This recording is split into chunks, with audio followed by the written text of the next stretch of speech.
It's a feel good day mga kabisyo. Ngayong araw ay isa na namang komunidad ang ating matutulungan at mabibigyan ng panibagong poso.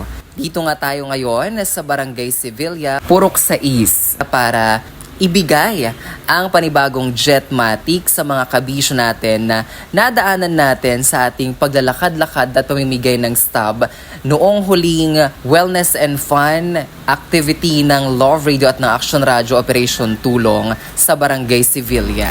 Sa ating pamimigay ng stub ay nilapitan tayo ni Aling Cristina, isa sa mga residente sa lugar na gumagamit at nakikinabang sa poso. At sinabi nga niya na napapanood daw niya sa Facebook ang programa ng Love Radio at ng Action Radio La Union na poposohan kita, kaya naman idinulog niya ito sa ating station manager. Matagal na daw ang Jetmatic na ginagamit ng halos 20 pamilya sa lugar. Kaya naman sa tagal na rin at sa dami na rin ng gumagamit nito at nakikinabang dito ay halos sira-sira na rin ito. Kaya naman nag-request siya ng panibagong Jetmatic na siya namang inaksyonan ng Love Radio La Union at ng Action Radio La Union Operation Tulong Team sa tulong na rin ng Unilove at ng ating partner in Love Service in Action na si Ma'am Camela Motas ng Nolanville, Texas, USA.